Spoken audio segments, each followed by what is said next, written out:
खबर बिजनौर से है, जहां बसपा कार्यालय पर बसपा की समीक्षा बैठक हुई। बसपा पार्टी के मुख्य अतिथि सतपाल सिंह पीपला ने कहा है कि आने वाला वक्त बसपा का है।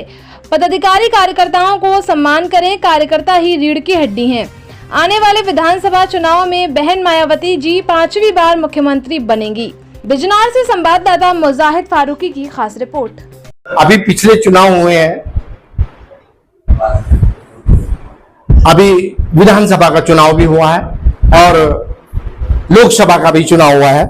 हमने लोकसभा के चुनाव में, कई चुनाव में, क्योंकि हमारे यहाँ चुनाव प्रचार मतलब चुनाव सबसे पहले चरण में होता है, सबसे पहले चरण में होता है। चुनाव कम से कम 7 चरण में, 6-7 चरण में जाता है। और जब हमारे यहाँ चुनाव हो जाता है तो आदरणीय बहन जी बोलती है कि भाई अब आगे को निकलो, तो हम वहां से चुनाव खत्म करके फिर अगले चुनाव में निकलते हैं और हम समझाने का प्रयास करते हैं। समझाने का प्रयास करा भी है हमने बहुत कुछ कहा है।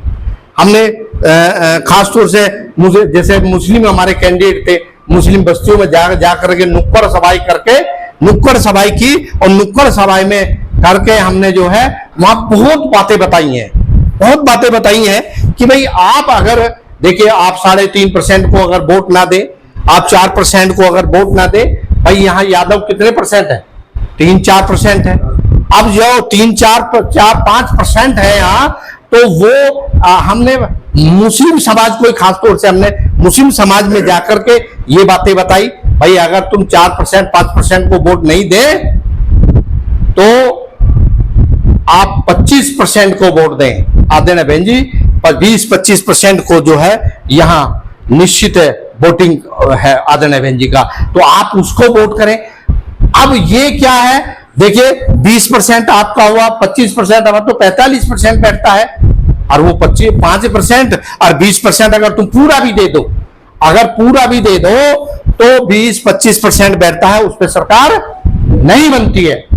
सरकार बनेगी तो निश्चित है, अगर तुम वाकई में बहुजन समाज पार्टी के साथ लग जाओ, और बहुजन समाज पार्टी का जो वोट परसेंटेज है 20-25% है, आदरणीय बहन जी का जो वोट परसेंटेज 20-25% है, और 20% ये होगा तो 45% बैठता है। और जो 2007 की जो गवर्नमेंट बनी थी वो कितने % में बनी थी?